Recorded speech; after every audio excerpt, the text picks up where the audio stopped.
You've adjusted your schedule. You've planned date nights. You've tried to be more present, more patient, and more available. You've done all of this while also managing a career, keeping things running at home, and stuffing down a lot of your own frustration because you don't want to make things worse. And it's still not working. Not because you're not trying hard enough, and not because your marriage is beyond repair.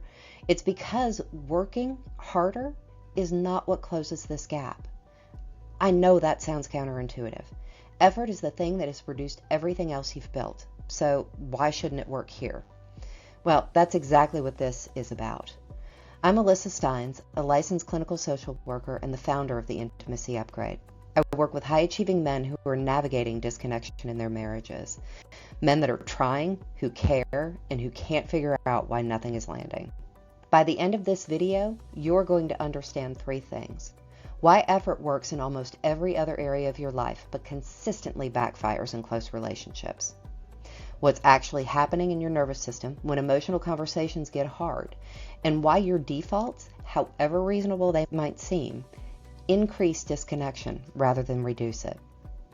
I'm also going to show you what the shift actually looks like, because it's not about doing more. It's about building a specific capacity that most high-achieving men were never taught.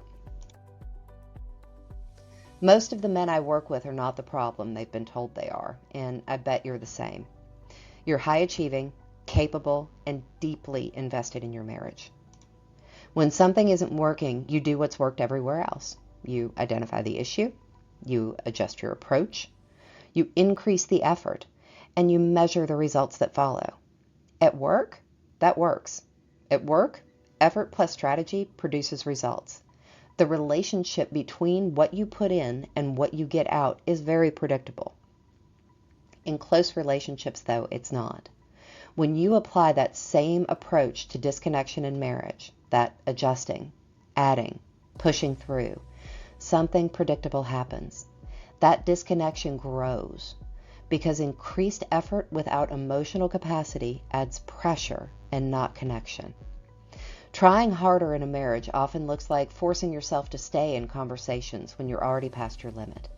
It looks like over-functioning to keep the peace, doing more, volunteering more, agreeing to do more, so that things start to feel smoother. It looks like suppressing your own reactions because you don't want to make things worse. And from the outside, all of that looks like care. And it is. But it's not the kind she needs. And it's also exhausting for you because over time, it starts quietly breeding resentment. Now, for your wife who's watching this happen, that effort often reads as tense or transactional. It doesn't feel like care, even when your intentions are entirely good. The issue is not that you're not trying.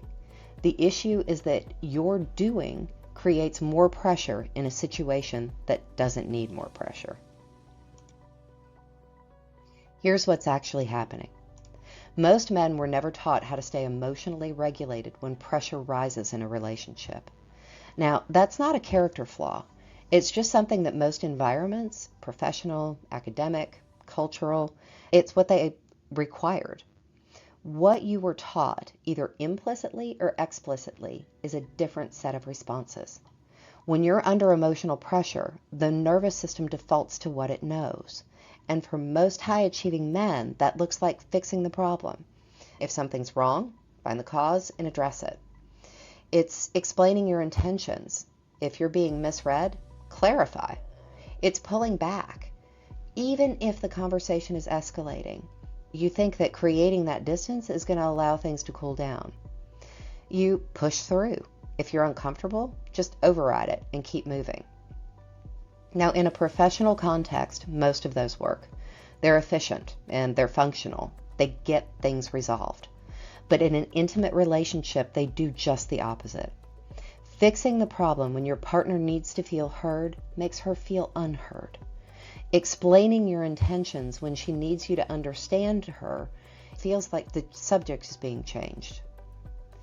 Pulling back when she needs presence confirms the distance. Pushing through discomfort creates tension that closes things down rather than opens them up. Now, none of these things are things that you've done wrong intentionally. They're the defaults of your nervous system operating under pressure with the only tools it has. Over time, something predictable starts to happen. That man who's been trying hard, adjusting, over-functioning, suppressing, you start to feel quietly resentful. Not because you don't love your wife, but because nothing you do seems to land. You're told to be more emotionally available, more present, more open, but no one explains how. This instruction without the skill set creates a situation where you keep trying and keep failing, and every cycle of that reinforces the feeling that you're the problem, that something is fundamentally wrong with how you're built. That feeling is not accurate. What it's telling you is not real, and it's very important for me to tell you that clearly. This is not a motivation problem. You've demonstrated that you're motivated. You're listening to this now. This is a capacity problem, a missing skill set, something that was never built because no environment you were ever in required it. And the good news is that capacity is something that can be built. Real change doesn't come from doing more. It comes from building the ability to regulate your nervous system in difficult moments, to slow a conversation down instead of pushing through it, to recognize when you're approaching overwhelm and tending to that before you shut down or you snap, to begin to respond intentionally instead of reacting automatically. These are emotional skills under pressure, and they are learnable. Now, when they're in place, effort starts working again because it's no longer driven by pressure. It's driven by actual connection. The difference in how that feels is significant, not just for your wife, but for you too. Most of the men that I work with describe a moment partway through the work where they realize they're not managing the relationship anymore, but they're actually in it, and it usually feels pretty damn good. That shift is not something that's dramatic, and it's not something that announces itself, but it does change everything. Before you can build these skills, you need clarity on what's actually happening in your specific situation. You deserve to understand which patterns are running the relationship before anything else. You don't need generic communication advice, and you don't need something else to just try to work harder at.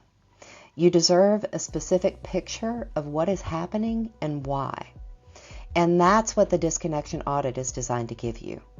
It's a short, private assessment, takes about 5 minutes, that identifies which disconnection patterns are most active in your relationship.